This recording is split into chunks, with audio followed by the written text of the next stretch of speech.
All right, everybody, welcome back to Week 10 previews.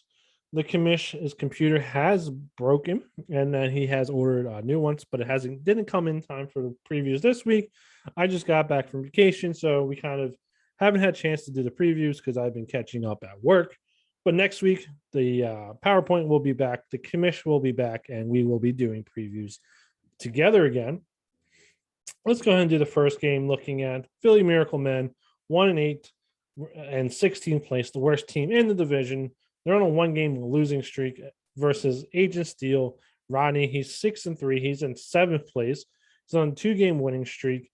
Looking at the points for the two teams, Philly Miracle Men is in last place by about 60 points, 70 points there.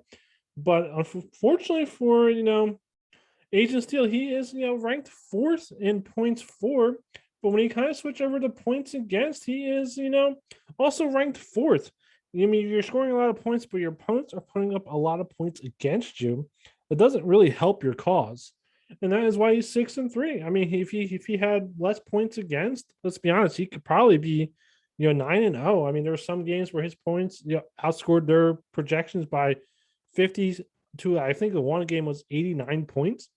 So yeah, definitely had a hard sell here, hard opponents to play against. But lucky for him, he gets the Philly Miracle Men this week. Easy W. Looking at the projections, looking at NFL.com projections, even though they don't really mean much, there's about an 80-point difference between the two here. And we'll kind of see why. For Philly Miracle Men, they have Deshaun Watson playing because the Bears are on a bye as well, and they don't have a quarterback to play. Versus Carson Wentz, who's playing Jacksonville, he's probably going to throw 2-3 touchdown passes easily against Jacksonville. Looking at the running back room, you got Michael Carter, Gainwell, and Harris, which is actually not a bad running back room versus, Agent Steele, who is Ingram, Coleman, and Chubb. And Chubb is on the COVID list. If he comes back and play, definitely great for Agent Steele. If not, the running back room definitely goes in favor of Philly Miracle Men. Looking at the wide receiver room, Corey Davis, Gallup, and Watkins versus Lamb, Samuel, and Cooper. And the good thing for Agent Steele is Cooper and Lamb are playing Atlanta, and I can see both of them going for over 100 points in multiple scores here. Corey Davis is playing Buffalo, which is definitely hard. Gallup, again, he's kind of in, if he comes back and play, he can get a couple touchdown passes as well. And Watkins, Hurts doesn't know how to throw the ball. He runs the ball. He's, a running quarterback, and Watkins is going to be hurt by that. Looking at the tight end room, we got Parham and Tremble versus Everett and Smith. Definitely in favor of the Agent Steel side, the commission side. Looking at the wide receiver, running back slot, Rieger versus Devonta Smith, both Eagles wide receivers, but Hurts definitely like Smith better than Rieger. Looking at the super flex, you got Justin Jackson versus Mayfield. Obviously, having a quarterback in your super flex is 100% better. Jones, he's actually in the IR. He's not even going to play versus Crowder.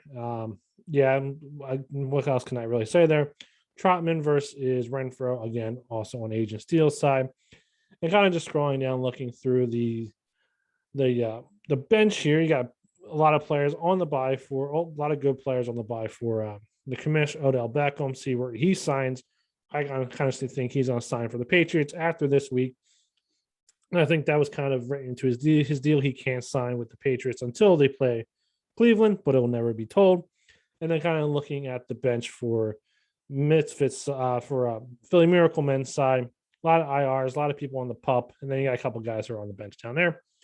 Definitely Agent Steel is going to win this game. Let's just be honest. We shouldn't even spend this much time on it. Let's go ahead and move on. Next up, we have likely losers versus Bolt Up. Stewart is 2-7. He is ranked 14th. He's on a one-game winning streak, however. Lucas is 4-5. He's ranked 9th. He's on the cusp of making the playoffs, but he's on a two-game losing streak. And kind of looking at the projections again for NFL.com, they're saying the game's going to be super close, about 3 points, a little over 3-point difference between the two teams. And let's kind of take a quick look at the two matchups. Matt Ryan's playing Dallas. Dallas looked like crap last week.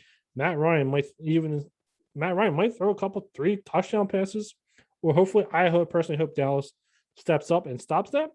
But I can see definitely 3 touchdown passes for Matt Ryan. Herbert looked phenomenal last week against the Eagles defense. He's playing Minnesota. I mean, Minnesota's definitely going to get the sacks against them, but I think Herbert's going to put up 2 to 3 touchdown points there. To me, it's going to be a wash. I think both quarterbacks are going to have phenomenal weeks here. Looking at the running back room, Melvin Gordon, Connor, and Cook. Currently, Cook is not on a bye with his lawsuit, or he's not. He's going to play because of even with his lawsuit versus Boston Scott, Eckler, and Davis. And let's just be honest, when Cook plays, the players on the left side are just so much better. If Cook didn't play, I would still probably do it more in favor of likely losers, but it'd be close because I think Boston Scott is playing second fiddle to Jordan Howard. Looking at the wide receiver room, you got Diggs, Judy, and Osborne versus Chenault, Anderson, and Allen. And Robbie Anderson, after he signed his huge contract, is putting up stinker after stinker after stinker. And that is why I also have the wide receiver room in favor of likely losers. Looking at the tight ends, you do have Ertz and Higbee versus Logan Thomas and Schwamm. And when Logan Thomas does come back, it definitely is a boost for both up, but definitely still in favor of likely losers here. And then kind of scrolling down to the wide receiver, Cole versus Boone. To me, it's a wash, maybe just slightly in favor of Boone. Playing Cleveland, I think getting those short passes, he'll definitely get a couple passes from there. Looking at the super flex, David Carr versus Jalen Hurts. Again, 2 players who are probably going to score a decent amount of points. Carr is definitely going to throw the ball against KC. Hurts playing Denver is definitely going to run the ball, unless Denver really looks like they did last week against Dak Prescott. Then Hurts is definitely going to do nothing, and hopefully he's benched for forever. Looking at the rest of the flex options, you do have McNichols and Stevenson, who is in, I believe, the concussion protocol. If he plays, it's definitely going to help likely losers here versus Khalif, Raymond, and Smith. If Stevenson plays, I call this even, maybe even in favor of likely losers.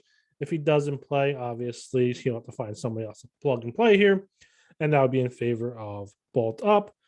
With all that said, it's going to be a super close matchup, in my opinion. Even NFL.com says that. I originally had bolt up pick to win this. I'm actually going to change my pick. I actually think Stewart gets the W here, finds a way to get the W, and he's going to win this. Next up, we are going to go to Unnecessary Roughness versus Bare Naked Ladies, once my computer decides it wants to change. Milan's 3-6. He's on a 2-game losing streak. He is ranked 10th. Bare Naked Ladies, he's 2-7, ranked 15th. Looking at NFL.com predictions, it's about a 35-point difference. And we can kind of see why Dak Prescott's playing Atlanta. Like I said earlier, I think he's going to throw multiple touchdowns, maybe 2, maybe 3. Versus Trevor Lawrence, who's playing Indy, and I think Indy stopped playing in that second half last week, and that is why Josh Johnson was able to put up a couple touchdowns. And I don't think that's going to be the case for Trevor Lawrence here. He might get 1, he might get 2, he might throw 2, 3 interceptions, and I don't think that is going to be anything good for Bare Naked Ladies. Looking at the running back room, you got Jasicki.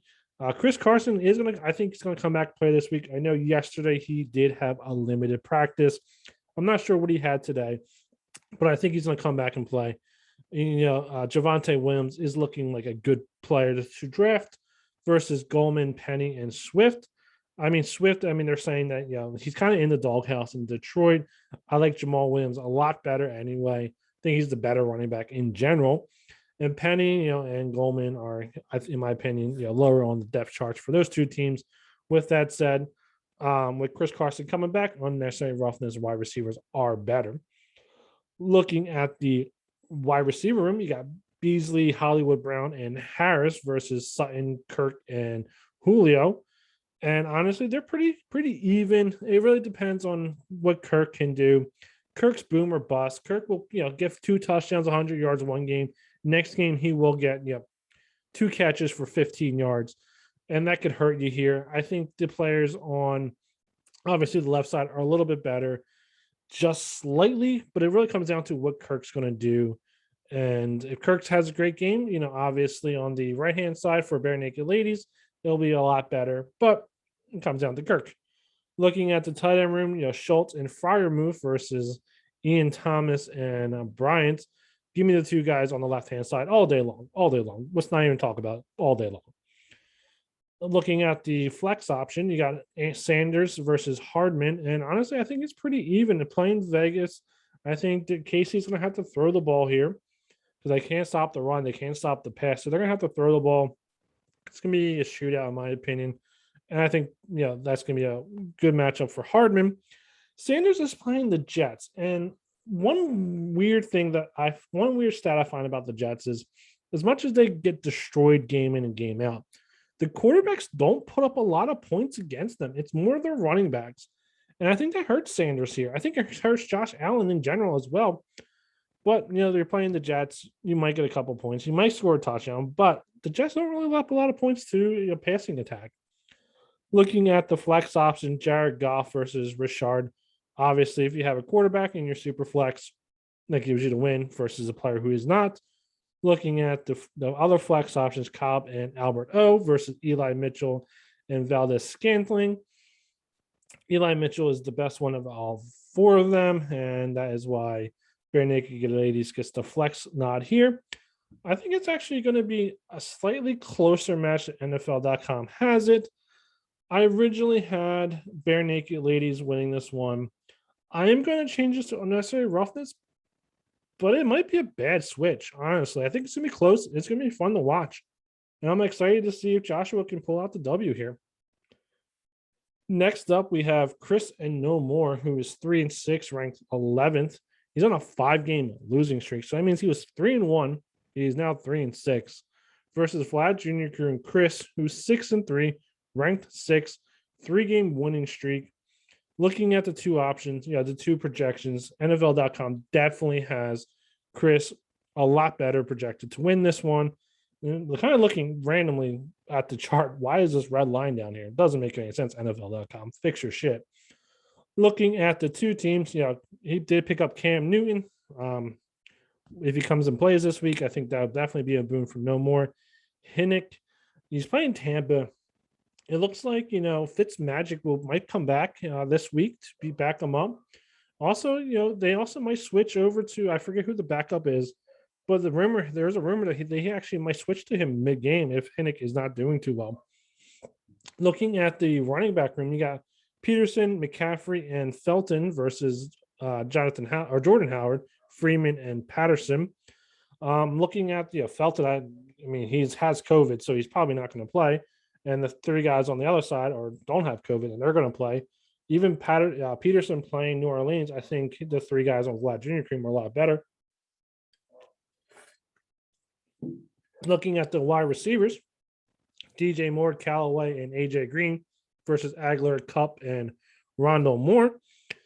Honestly, they're all pretty good. I don't like how Arizona uses Rondell Moore. He's more in the backfield than I would like to see. I like to see him out in the slot. I would love to see them go deep to him way more than they do. If they could pull that off, if Kyler Murray could hit him deep, the dude has speed for days. Just throw the ball up, let him run for it. He's going to score a touchdown. He is Deshaun Jackson back in Deshaun Jackson's early days, and the dude will be phenomenal. You just got to get him the ball deep, and he's going to score. But they don't do that. They like to let him run the ball. And with that said, I like No More's wide receivers a little better just because of that fact. Looking at the tight ends, Gronk is, he's banged up. I don't know if he's going to play. He might not play. And Dan Arnold versus Waller and Hawkinson. Let's just be honest. Waller and Hawkinson are 10 times better. Looking at the wide receiver running back slot, we have Mike Evans versus Ahmed. Mike Evans. Let's just skip it. Looking at the super flex, Ryan Griffin, a tight end for the Jets. Now the number one tight end because Croft is injured. He's on IR versus Russell Wilson, who is coming back this week. So he is not factored into the projected points on NFL.com. And then kind of looking at the flex options here. Yeah, Kenyon Drake and Royo versus Doolin and Gage. Give me the guys on the right-hand side. Even, Ronald Jones, he's a bum, but he's going to get some carries and he'll be fine. And then kind of scrolling down, one thing I did want to point out in this game is the Bills defense are playing the Jets, as we kind of talked about earlier. And I think that's going to help the Bills. I think the Bills are going to get some points. They're probably maybe a pick six, maybe two pick six, couple sacks. Like I said, I think the Colts defense just didn't play in the second half last week, and that's why Josh Johnson scored a couple of touchdowns. And I think the Bills defense are going to feast here. With that said, though, I think Russell Wilson coming back playing in the super flex is going to give Vlad Jr. Crew the win here, and he's going to go 7-3. Next up, we have Optimus Prime. Yeah, Justin Optimus Prime is 2-7, ranked 13th. He is on one-game winning streak versus Optimus, the Illuminati. Robert, he's 6-3, ranked 15th, 10 times better than what he is in LOC. He is on a one-game winning streak. Looking at the two teams, though, I mean, NFL.com has us about a 27-point difference. So just kind of looking at the quick math there. Kind of looking at the two teams, Tom Brady playing Washington. I think Brady's going to score a whole bunch of points. Washington defense can't stop anybody. Versus Tannehill, who's playing New Orleans. Again, that game could be another shootout, especially with, Derrick Henry not playing for Tennessee. It can be a shootout. Adrian Peterson might get a couple rushes, but it didn't look like he was really effective last week. Versus, Tom Brady. Give me Tom Brady. I think that is really the reason that the Illuminati is going to win here. But let's take a look at the rest of the teams. You got Elliott, Fournette, and Jamal Williams, who we talked about a little bit earlier, who I'm a fan of, versus Hubbard, Robinson, and Michelle. And their favorite Illuminati here. It's close, though. In my opinion, Hubbard, if C-Mac comes back and doesn't, gets injured again, Hubbard's definitely going to take some points here. I think he's going to run the ball no matter what. I think, it's going to be a close game in Arizona. I think Cam Newton's going to come back and run the ball as well, but I think it's going to be a closer game than people think if Newton plays. If PJ Walker is the quarterback, I don't want nobody on Carolina. Looking at the wide receiver room, you got Hopkins, Carter, and Traquan Smith versus Justin Jefferson, Robinson, and Watkins. And to me, it's really a wash. I mean, looking at the two guys, Justin Jefferson, I'd rather have than anybody else, then Hopkins, then Watkins, and then Smith. Like, it's really, I'll take those guys in order and switching back and forth. So, to me, it's a wash. Looking at the tight ends, you got Ayuk and Ali Cox versus Conklin and Cook. Again, to me, this is another wash as well. I think it could be a shootout in the Chargers-Minnesota game, but to me, it's a wash. I think both teams, players here are about even. Scrolling down to the wide receiver running back slot, you have Bolden versus Williams. Definitely give me Williams all day long. Well, I see, even if CEH comes back, I think they're going to ease him back in. Give me Williams. Looking at the super flex, Lamar Jackson versus Teddy Bridgewater. Normally, I'll say Lamar Jackson all day long, all day, every day. Except Teddy Bridgewater is playing the Philly defense. And I think we also saw with Justin Herbert then against Philly's defense, passing that ball, also ran for a touchdown. I think Bridgewater is going to do the same. And I think it's not that much in favor of Lamar Jackson when it comes to the end here. I think it's a wash.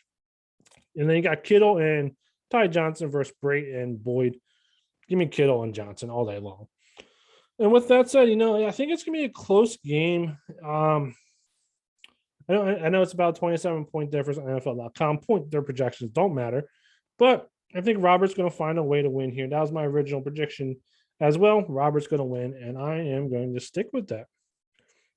Next up, we have Curly Lamborghini, who's 3-6 on a 2-game losing streak, versus Dusan and Sabatica Spartans, who's 4-5, ranked 8th on a 2-game winning streak. NFL.com projections have this at a 8-point difference. And we can kind of take a look at the two teams. Kyler Murray playing Carolina. I think Murray's going to, score a couple of touchdowns here. He might run the ball.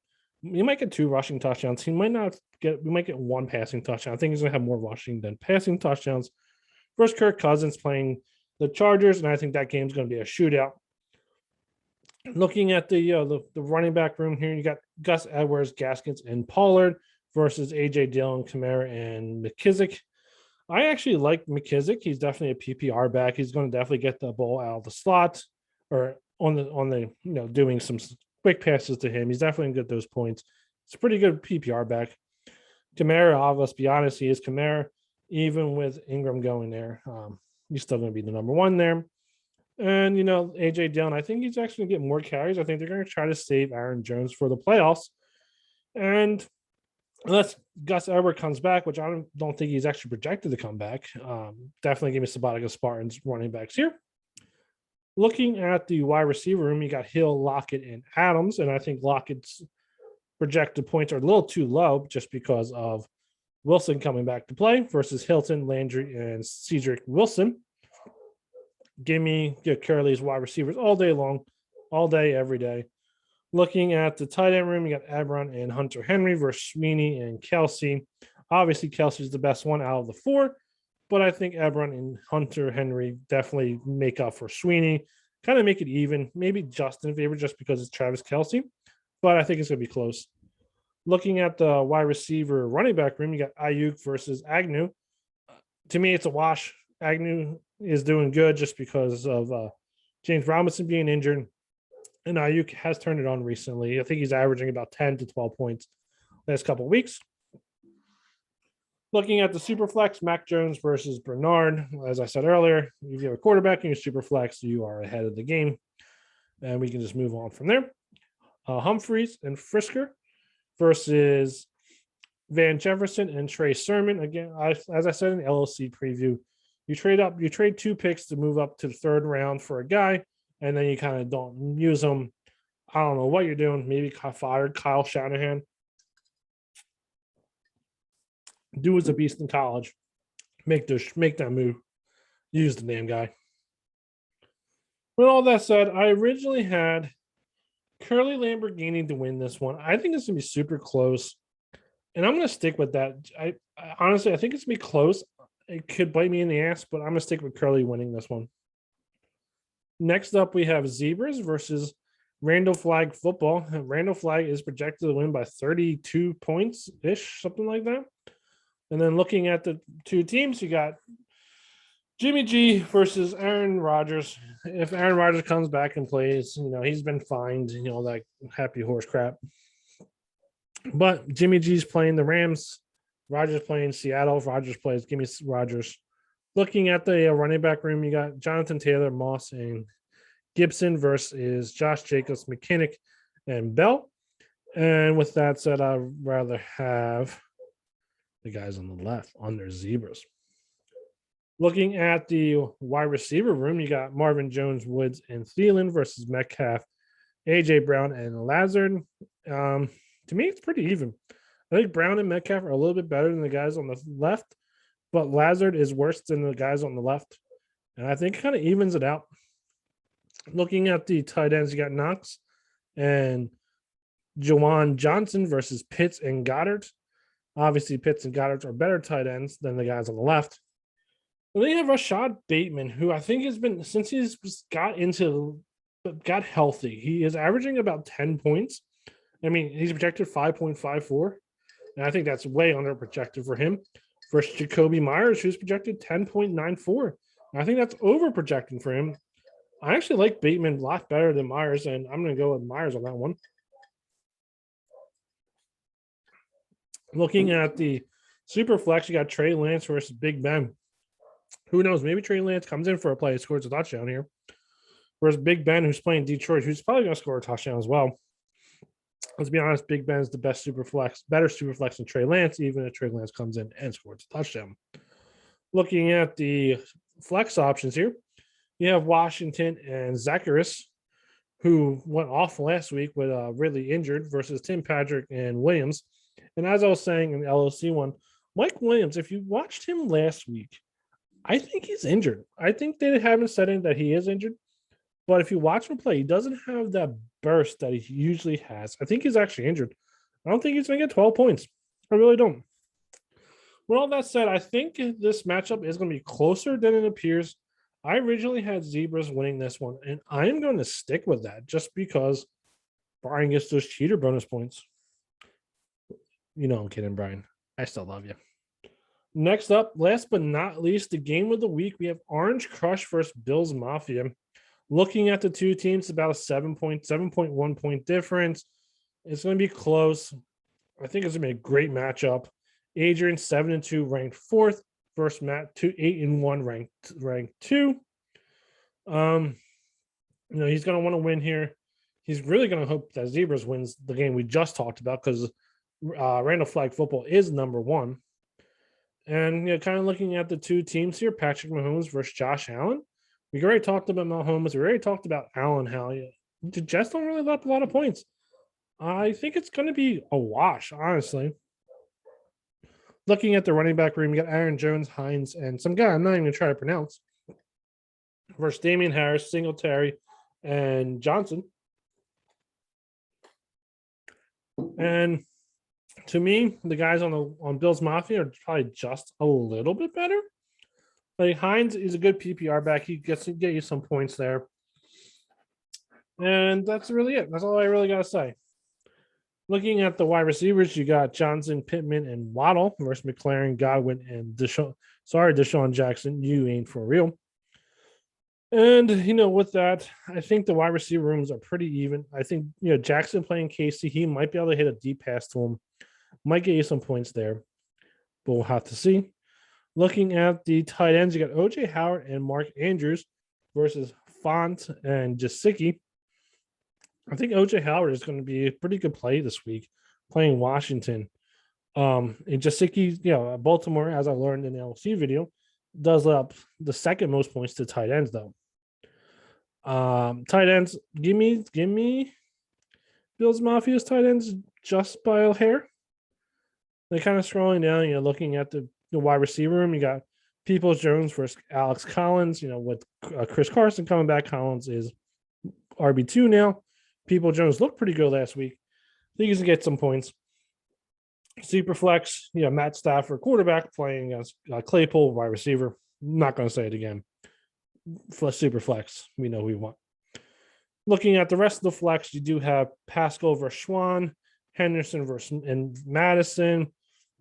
Looking at all that, I think Pascal's going to be pretty good against Jacksonville. I think he's going to get a touchdown here. Looking at that all, flex or maybe a wash, maybe slightly in favor of Bills Mafia. I originally had Orange Crush winning this one. It's going to be close. I'm going to kick myself in the butt, but I'm going to stick with Adrian and Orange Crush winning this one as well.